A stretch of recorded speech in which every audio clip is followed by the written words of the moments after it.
ગરમા ગરમ વડાપાઉં અને દાબેલીના શોખીન છો તો આ રીલ સ્કીપ ના જ કરતા। આજે આપણે આવી ગયા છીએ દાદા લાઈવ વડાપાઉં અને કચ્છી દાબેલી પર, જ્યાં તમારી નજર સામે જ એકદમ ફ્રેશ, લાઈવ અને ચટાકેદાર વડાપાઉં અને દાબેલી તૈયાર થાય છે। અહીં કચ્છી દાબેલી માત્ર 30 રૂપિયામાં અને વડાપાઉં 40 રૂપિયામાં મળી જ જવાનો છે। અને જો ચીઝના શોખીન છો તો અહીંયા ચીઝ દાબેલી અને ચીઝ વડાપાઉં પણ મળી જ જવાનો છે।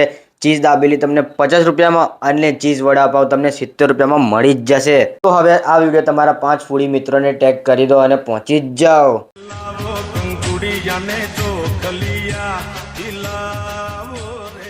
હાલો, કેમ છો મિત્રો? મારું નામ ભાવેશ પટેલ છે। હું છેલ્લા વર્ષથી ઉર્મિલાબેનના ત્યાં આવું છું અને મારા છોકરાને ઉર્મિલાબેનની દાબેલી બહુ ભાવે છે અને વર્ષમાં લગભગ દર શનિવારે રવિ અમે છે ને ઉર્મિલાબેનની દાબેલી ટેસ્ટ કરવા આવીએ છીએ અને આજે અમે વડાપાઉંનો બી ટેસ્ટ કર્યો છે। વડાપાઉં બી ઉર્મિલાબેન બહુ સરસ બનાવે છે। તો મિત્રો, મારી બધાને રિક્વેસ્ટ છે કે એકવાર તમે ઉર્મિલાબેનને ત્યાં આવો અને ત્યાંનો વડાપાઉં અને દાબેલીનો અચૂક ટેસ્ટ કરો।